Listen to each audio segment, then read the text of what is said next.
그 봉화라는 게 무엇인지 다 알고 계시죠? 네. 봉화. 이렇게 제가 여기 그림을 가지고 왔는데요. 이거는 이제 조선시대에 좀 발달된 봉화 제도를 어떤 학교의 이제 교수님이 이렇게 도식화해서 알기 쉽게 요약을 해놓은 건데요. 그 봉화 제도가 이제 한국에 이제 아주 오래전부터 있었는데 조선시대에도 이제 발달됐다가 실제로 이제 진짜 잘 발달된 거는 세종대왕 때라고 합니다. 그러니까 세종대왕 때 왔을 때 한글만 만든 것이 아니라 전반적인 나라가 발전하는데 기여를 많이 이제 한 것으로 여겨집니다. 근데 그 봉화 제도가 그 중에 이제 한 가지인데, 잘 안 보이시겠지만 이제 그 오른쪽에 있는 이렇게 동그랗게 생긴 게 뭐냐면 봉화를 불을 붙이는 그 봉화단 같은 데인데, 이제 5개가 있어요. 이렇게 불을 올릴 수 있는 게 화로 같은 게 5개가 이렇게 있는데, 왜 5개를 했냐면, 이게 다 때마다 이게 사인이 달리기 때문에 그래요. 그래서, 보통은, 낮에는 불이 안 보이기 때문에 연기로 했다고 그래요. 그래서 연기를 이렇게 막았다 올리면 이렇게 올라가잖아요. 그 올라가는 걸 보면서 이제 멀리서 판단할 수 있도록 이렇게 했다고 그러고, 밤에는 당연히 불이었고요. 근데 이제 1개가 불이 올라올 때는 평상시에는 무조건 1개를 피운대요. 그러니까 평상시에는 불을 굳이 태울 필요가 없을 것 같잖아요, 상식적으로. 그런데 아주 깊이 생각해 보시면 이제 저희 선조들이 똑똑하죠. 불이 꺼져 있다가, 그러니까 평소에 꺼져 있으면은 나중에 갑자기 이제 예상을 해보세요. 이제 상상을 해보세요. 적이 쳐들어와서 이 봉화다를 다 이렇게 점거했어요. 점거했어요. 점거를 하면 불을 못 피우잖아요. 그렇죠? 그러니까 어떻게 되냐면은 불이 없는 게 정상이 되면 안 된다는 거예요. 네? 그렇죠? 불이 없는 게 정상이면은 저기가 지금 정상인지 아닌지를 몰라요. 불이 꺼져 있으면. 근데 불이 매일 하루에 한 번씩 태워서 올라오면은 정상이라고 하라. 그래서 사인이 뭐냐면 무조건 하루에 한 번 불을 태우는 거예요. 그게 법이에요. 정말 똑똑한 거예요. 잘 생각해 보시면. 그래서 만약에 적이 우리를 점령했다 그러면 불을 못 피워요. 그 다음부터는. 그렇죠? 불이 안 올라오면 문제가 있는 거예요. 그렇게 해서 이상 징후를 확인할 수 있도록 했다는 거죠. 그리고 이제 2개가 올라오면은 적군이 출현했다. 그 다음에 3개가 올라오면 적군이 국경에 접근했다. 4개가 올라오면 침입했다. 그리고 5개가 올라오면 지금 싸우고 있다. 이렇게 이제 5개로 사인을 이렇게 만들어서 적용했다고. 이제 세종대왕 때 발전했다는 거죠. 근데 제가 이제 이 제도를 보면서 제가 설명드린 바로 그거, 평소에 불을 피우지 않아도 될 것 같았다는 제 짧은 생각을 이제 이 연구한 것들, 이 기록을 제가 보면서 제가 굉장히 생각이 짧구나 그걸 이제 확인하게 됐는데, 즉 불이 매일 귀찮아도 이거를 피워서 불이 있음이 우리가 정상적이라는 것을 드러내는 것이 중요하다는 거, 그걸 제가 곰곰이 생각하면서 오늘 말씀에 정말 꽉 와닿는 부분이라는 생각을 하게 됐어요. 여기 저희가 앞부분, 이 레위기 앞부분에서 보셨지만 하나님께서 불을 꺼트리지 말라고 하셨잖아요. 그래서 불을 계속 이렇게 돌아가면서 피워서 이 한 번 붙은 불이 계속 붙어야 되는 거예요. 아궁이에 불이 꺼지면 안 되는 것보다 더 중요하게. 그거 기억하시겠죠? 그 말씀을. 바로 그거, 하나님께서 왜 이렇게 불을 중요하게 여겼을까? 봉화도 아닌데, 그렇죠? 그 부분을 여기 연결해서 이해할 수 있는 시간을 가졌었습니다. 제가 함께 나누어 드리려고 하는데요. 오늘 이제 본문은, 지난주에는 저희가 제사장들을 세우는 위임식을 저희가 함께 나누었는데, 제사장들, 이제 그 대제사장이었던 아론과 그의 아들들이 제사장이 돼서 이제 모세를 통해 사람들 앞에서 며칠 동안 했다고 그랬죠? 7일 동안 이제 그 위임식을 했어요. 그리고 제사장이 되는 사람들은 다른 거 먹고 싶어도 먹지 못하고 거기 주어진 그 넓적다리 그 부분하고 거기 무교병 같은 거 주어진 빵 그거만 먹으면서 7일을 거기서 지내야 됐습니다. 그렇죠? 그 시간을 다 지나고 나서 이제 8일째 되는 날, 그게 바로 오늘 이제 본문 제일 앞부분 9장의 시작점인데요. 모세가 첫 번째 제사를 드리도록 한 거예요. 제사장이 세워졌으니까 제사를 드려야 되잖아요. 첫 번째 제사를 드릴 수 있도록 모세가 이제 설명을 하는 거예요. 이렇게 하라고. 그리고 그대로 잘 이루어졌음이 앞에 쭉 기록되어 있어요.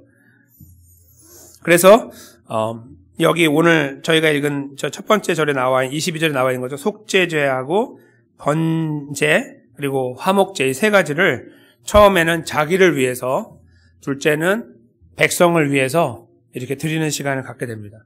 그래서 첫 번째 제사가 하나님께 드려지게 돼요. 그런 다음에 내일부터, 이거 오늘 8일이면 9일부터는 계속 쉬지 않고 이제 그 일을 하게 되는 겁니다. 그런데 이 일을 잘 마친 그 아론과 그 모세가 여기 이제 22절에 보시면 뜻하지 않은 일 한 가지를 하는데 보면 아론이 백성을 향하여 손을 이렇게 들었어요. 그리고 축복을 했다. 오늘날 축도의 기원이라고 보셔도 큰 문제가 없어요. 그러니까 이렇게 이 일이 다 맞춰진 다음에 굉장히 기분이 기쁘고 감사했을 거예요. 아, 내가 이런 자리에 있다니. 아론은 원래는 그런 자리에 서면 안 되는 사람이라고 저희가 들었죠. 예, 이스라엘 백성들을 우상으로 인도했던 사람이니까. 근데 하나님께서 은혜를 주시다 그를 그 자리에 세워주셨을 때 그 감동, 감격이 어떠했을까. 그리고 이 모든 것들을 다 마쳤을 때 오는 그 기쁨, 희열이 어떠했을까 생각합니다. 그리고 나와서 그 기쁨 그대로를 가지고 와서 손을 들고 백성에게 복을 빌어요. 그런 다음에 속죄제와 번제, 화목제를 피라고 내려왔다는 말은 이렇게 좀 올라가는 단이 이렇게 사다리 같이 조금 제가 서 있는 높이 정도만 될 거예요 아마. 그쯤 올라와서 이렇게 그 번제단의 일들을 하거든요. 거기 내려왔다는 그런 말이고요. 그 다음에 모세와 아론이 회막에 들어갔다가 나와서 백성에게 축복하며 여호와의 영광이 온 백성에게 나타났다 이렇게 쓰고 있습니다. 여기서 이제 이 부분하고 같이 저희가 함께 이해할 부분이 있는데요. 저희가 읽지 않았지만 9장 4절에 보시면 이런 말을 모세가 남겨요. 오늘 이 제사를 하면 하나님께서 이스라엘 가운데 임하실 것이다. 이런 말씀을 남겼어요. 어떻게 임할 것인가가 이제 저희가 궁금하잖아요. 이제 어떻게 임할 것인가. 근데 여기에 지금 24절에 그 23절에 표현이 된 거예요. 바로 영광이 나타난 걸로. 그러면 영광은 어떻게 나타났을까요? 영광이라는 건 저희가 뭐 이렇게 환한 빛이 난다거나 뭐 이런 거밖에 별로 상상이 되는 게 없잖아요. 하나님께서 오늘 본문에서 아주 구체적으로 그 영광을 나타내시면서 이제 내가 함께 하겠다, 내가 거기에 그 자리에 있겠다라고 하신 약속을 지키시는데 바로 24절인 거예요. 불이죠, 불. 24절 첫 번째 불 보시면 불이 여호와 앞에서 나와 단 위에 번제물과 기름을 사른지라 온 백성이 이를 보고 소리 지르며 엎드렸더라. 이렇게 기록된 부분입니다. 즉 이제 모든 분위기가 굉장히 지금 좋고요. 제사 제도가 세워지고 이제 사람들이 살 수 있는 길이 열린 거예요. 왜냐하면 제사를 못 지내면 죽으니까. 왜냐하면 죄를 가지고 있으면 하나님을 만나지 못하고 하나님 백성의 역할도 하지 못하니까 살아나 죽으나 똑같으니까 제사가 반드시 있어야 되는 거예요. 그 죄 문제를 해결하기 위해 세우신 이 제사가 잘 드려지고 나서 이 기쁨 속에 모세는 막 감동 속에 그들을 축복하고 그런 가운데 하나님의 영광이 나타나는데 막 빛이 나고 이런 것이 아니라 불이 나왔다는 거예요.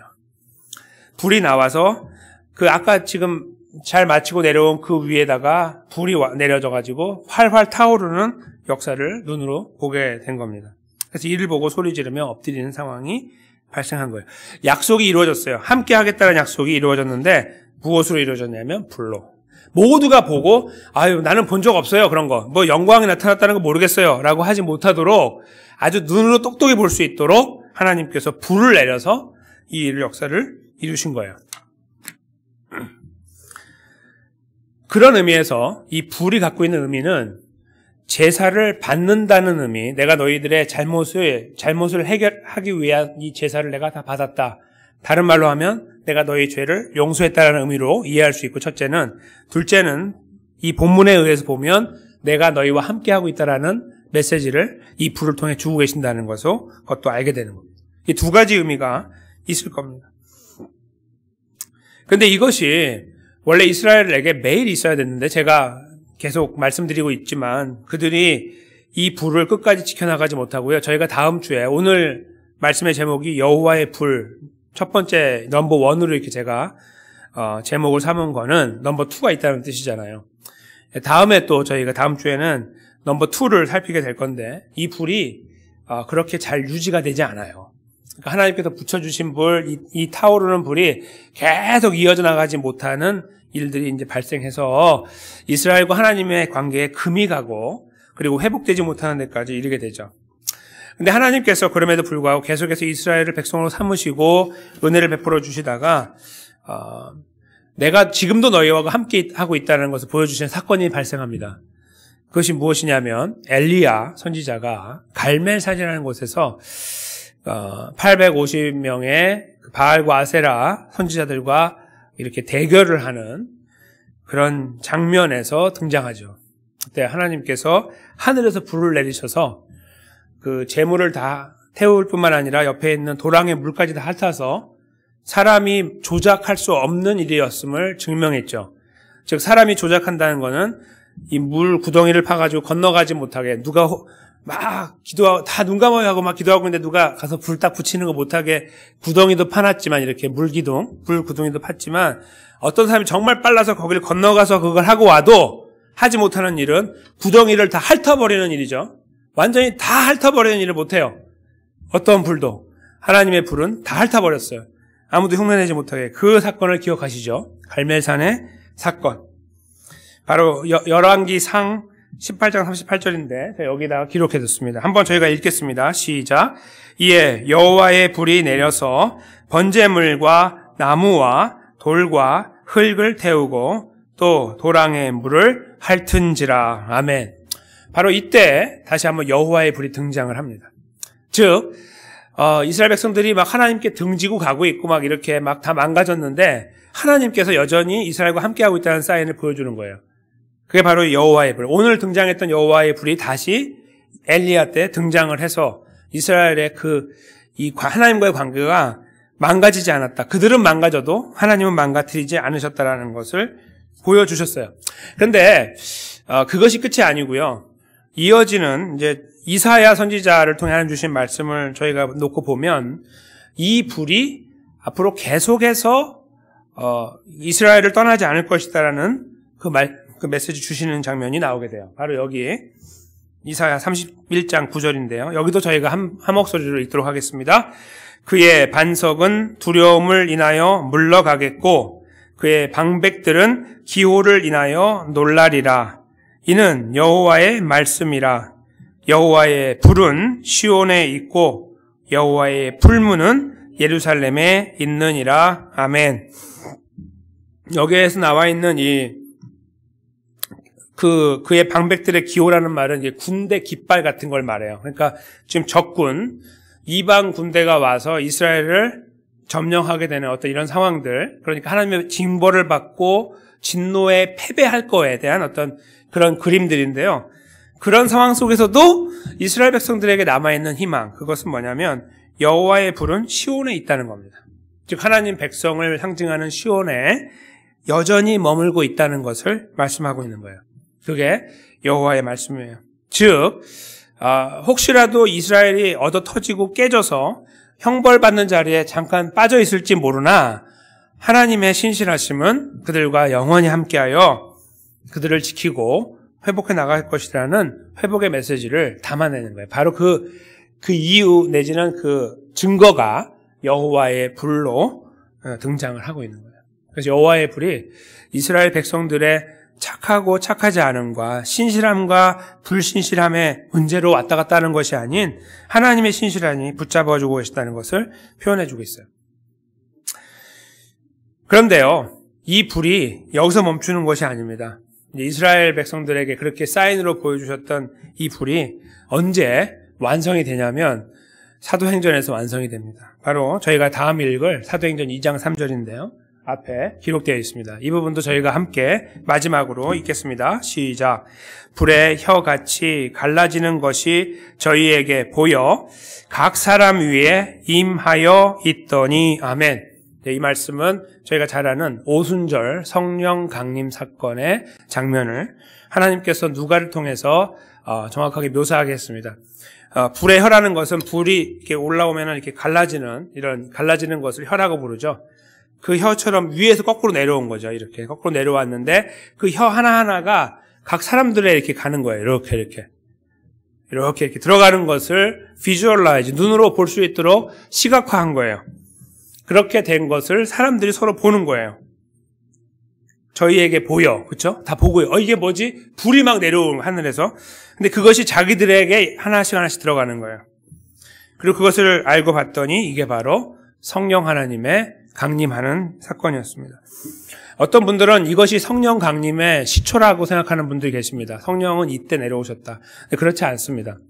이것은 성령 하나님의 존재와 역사는 창세 전부터 있었어요. 성삼위 하나님은 처음부터 같이 움직이셨습니다. 그래서 저희가 구약 성경을 읽다 보면 하나님의 신이 이런 표현들이 나오죠. 그게 바로 신약으로 바꾸면 성령이에요. 그러니까 하나님의 신이 감동했다, 변화를 일으켰다, 회복했다 이런 표현들 나오는 것이 다 성령이죠. 그래서 원래 성령 하나님 원래부터 계셨고 역사하셨는데 이것이 다른 이유는 보혜사, 예수님께서 내가 천국에 이 육신이 올라가면 내 대신 다른 보혜사를 보낸다고 했습니다. 보혜사의 쉬운 말은 돕는 사람이에요. 헬퍼예요.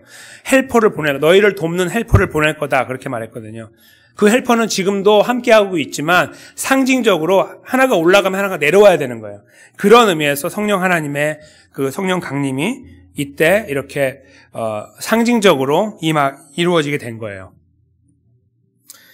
바로 그 사건을 놓고 불의 혀라는 표현을 쓰고 있는 것은 예사로운 일이 아닙니다.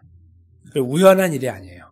이것은 여호와의 불을 계속 연장해 나가시는 하나님의 뜻이 있는 거예요. 이렇게 구약에서 이어오시더니 결국은 신약에서 성령님으로 마지막 그 바톤을 그에게 넘기면서 여호와의 불이 함께하고 있음을 저희가 확인할 수 있도록 은혜를 베풀어 주신 거예요. 어떤 의미에서 이것이 의미가 있을까요? 여호와의 불이 오늘 본문에서 저에게 비춰줬던 의미는 함께함이라는 것을 저희가 확인했습니다. 또 다르게 본다면 죄에 대한 용서를 죄에 대한 제물을 받고 죄를 용서해 주신다는 하나님의 너그러움, 자비로우심으로 이해할 수도 있었습니다. 근데 그 두 가지가 다 섞여 있다고 해도 과언이 아니에요. 하나님의 불이 이스라엘이 망가지고 무너졌을 때에도 그들을 불쌍히 여기심으로 다가가셨으니까 그들이 죄에 대한 문제를 해결하려고 하나님 앞에 발버둥 쳤기 때문에 하지 않고 하나님께서 먼저 그들에게 은혜를 베푸시면서 그들을 회복해 나가셨던 것들을 생각한다면 여호와의 불이 함께 한다는 의미도 있지만 용서한다는 의미, 그들을 품어준다는 의미가 다 거기에 담겨 있다고 저희가 보게 되는 것입니다. 열왕기 상이나 이사야 그리고 결국에는 사도행전의 말씀을 통해서 말이죠. 그래서 이 오순절 성령 강림을 통해 우리에게 임하신 성령님은 어떤 역할을 저희들에게 하십니까? 예수 그리스도의 복음을 믿는 역사를 저희들에게 이루어 주시죠. 그래서 저희가 교리 같은 거, 장로교의 교리나 기독교의 교리를 이렇게 공부하다 보면 저희가 예수 그리스도를 고백하고 인정한 것은 우리의 힘이 아니요 성령 하나님께서 우리에게 오셔서 우리의 마음의 문을 열고 우리 지각을 바꾸시고 예수님을 믿게 하셨으므로 가능합니다라는 고백들을 하도록 적어놓습니다. 그것이 바로 이 성경을 잘 요약해 놓은 내용이에요. 지금 이들이 이런 과정을 경험한 초대교회의 사도들은 초대교회를 세워나가는 역할을 했지만 그 후대를 살고 있는 2000년 후에 저희는 성령님의 똑같은 역사를 통해서 예수님을 만났습니다. 그들이 경험했던 것과 똑같은 역사. 조금 내용이 다른 부분이 있지만 그거 말고 기본적인 역할은 똑같아요. 우리가 마음의 문이 열리고 예수님을 나의 주 나의 하나님으로 고백하는 데까지 서게 된 거죠. 바로 여호와의 불의 역사가 오늘 본문에서 기록되고 끝난 것이 아니라 구약을 관통하고 신약으로 넘어와 바로 저희들에게까지 주어지게 된 거예요. 그래서 여호와의 불이 저희와 함께하고 있음을 저희에게 말씀을 이렇게 하나하나 연결해서 이해하면서 확인하게 됩니다. 굉장히 긍정적인 것이며 위로가 되는 것입니다. 저희에게 힘이 되는 것입니다. 왜요? 그 하나님께서 저희와 함께하고 계신다는 사인이기 때문에. 그리고 로마서를 통해 저희가 이해하는 하나님의 임재는 예수 그리스도의 임재로도 표현되고 성령님의 임재로도 표현됩니다. 즉 우리 안에 실제로는 이 그림처럼 성령님만 들어와 계시는 게 맞아요. 그 영이. 그러나 로마서를 통해 하나님은 하나님이 우리와 함께 한다고 말을 해주시고 그걸 통해서 동시에 예수님이 우리와 함께 하고 계신다고 말해요. 그래서 성령님을 하나님의 영이라고도 부르고 예수님의 영이라고도 불러요. 이 다 연결되어 있는 걸 이렇게 보이시죠? 그런 것들이. 그래서 저희가 이 본문의 내용 그대로의 자리에 서 있는 거예요, 지금. 근데 저희가 뭐 제사를 드려서 그 자리에 가는 어떤 자격을 얻는 것도 아니고 그렇게 매일매일 해야 되는 그런 그 요구사항이 있는 것도 아닙니다. 오히려 이 사도행전 말씀을 통해 저희가 이해하게 되는 더 분명한 이해는 하나님의 은혜가 저에게 주어졌다는 것뿐입니다. 즉 이렇게 됐으니까 너희들 매일매일 제사를 지내고 옛날 이스라엘 했던 것처럼 매일매일 내 불이 살아있게 해라 이렇게 요구하지 않으신다는 거예요. 왜냐하면 저희가 그렇게 못하니까. 오히려 이렇게 말씀하는 거예요. 너희가 못하니까 그냥 가만히 있어라. 내가 할 테니 라고 말씀하는 거예요. 그게 바로 오순절 성령 강림 사건의 역사였던 겁니다.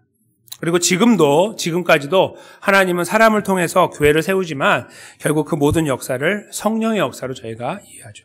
그래서 어떤 분들은 사도행전을 성령 행전이라고도 부르죠. 성령 하나님께서 이루어가는 거예요.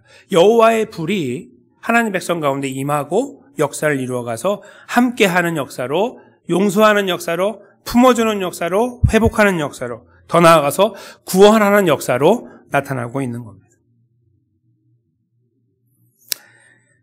그 하나님의 불이 오늘 그 봉화처럼 말이죠. 매일매일 켜 있어요. 저희가 켜서 켜 있는 게 아니고 그분이 켜 계시기 때문에 켜 있는 거예요. 저희가 켜 있으려고 해도 감당하지 못합니다. 저희는 잠을 자야 되고 눈을 뜨고 있어도 딴 생각이 많이 있고 걱정과 근심 속에 살 때가 많이 있습니다. 우리가 감당하라고 한다면 우리는 그 구원의 자리를 지키는 것 자체가 불가능합니다. 우리의 아버지 하나님께서 보내신 여호와의 불, 그것을 상징하는 성령 하나님, 예수 그리스도께서 우리와 함께하고 계시며 우리의 걸음을 인도하고 계시므로 저희가 여전히 우리 안에 함께하고 계시는 하나님을 경험할 수 있고 고백할 수 있고 느낄 수 있고 인정할 수 있고 그리고 더 나아가서 우리의 삶의 모든 문제를 우리와 동행하시는 그 하나님께 맡겨드릴 수 있게 되는 것입니다. 즉 잘 들여다보면 하나님, 성삼위 하나님께서 주인공이 되시는 거예요. 저희는 그 주인공의 역사 속에 들어가 있는 대상일 뿐입니다. 그리고 거기서 저희는 너무나 큰 만족을 경험하고 감사를 경험합니다. 우리에게 주어진 책임감에 의해서 우리의 걸음을 인도하시는 것이 아닌 우리의 연약함을 알고 계시며 우리를 불쌍히 여기시고 우리를 품고 계시고 우리에게 던져버리지 않으시고 맡겨버리지 않으시고 그 모든 책임을 전담하고 계시는 하나님, 여호와의 불, 항상 켜져 있을 수 있도록 역사하시는 그 하나님께서 우리 안에 예수 그리스도를 통하여 성령님을 통하여 이 걸음을 이루어가고 계시는 것입니다. 그래서 저희는 삶의 어떠한 순간을 지나간다 할지라도 이 하나님만 생각하면 용기가 생깁니다. 저희를 돌아보면서 뭔가를 이렇게 선한 것을 찾아내서 하나님과 커넥션을 가지려고 하면은 자꾸 약해지고 부족하고 딴 생각이 막 나고 그리고 뭐 더 해야 되는 것처럼 보이고 막 이상한 생각들이 많이 납니다. 그리고 그 생각 끝자락에서 기도하기는커녕 그냥 무너질 때가 더 많습니다. 그렇죠? 근데 오늘 이 말씀은 저희들에게 전혀 다른 내용을 전달하고 있습니다. 우리의 선함과 열정과 우리들의 힘과 우리의 의지에 무게중심을 두지 말라는 거예요. 여호와의 불을 붙잡기 위해서 우리가 여기 무게중심을 여기다 두고서 여호와의 불을 붙잡기 위해 막 손을 꽉 잡고 있어야 된다라는 것을 말씀하시는 것이 아니라 하나님의 임재는 하나님으로부터 시작되어지고 또 하나님께서 시작된 그 임재를 끝까지 지켜나가고 계신다는 것. 하나님께 주인공이셔서 우리를 지키기로 결정한 주인공이시라면 대상이 되는 저희를 끝까지 붙잡고 계신다는 바로 그것을 저희가 여기에서 발견하게 되는 것입니다. 그래서 저희는 세상의 모든 우리를 둘러싸고 있는 모든 것들을 그 하나님 앞에 맡겨드릴 수가 있어요. 우리를 힘들게 하는, 좌절하게 만드는 절망하는 것조차, 그리고 더 나아가서 하나님 백성답게 살려고 하는 거에 브레이크가 걸릴 때, 그거조차도 감당하지 못해서 아둥바둥하는 순간조차도 저희는 그 문제도 하나님께 맡길 수 있음을 여기서 확인하게 되는 것입니다.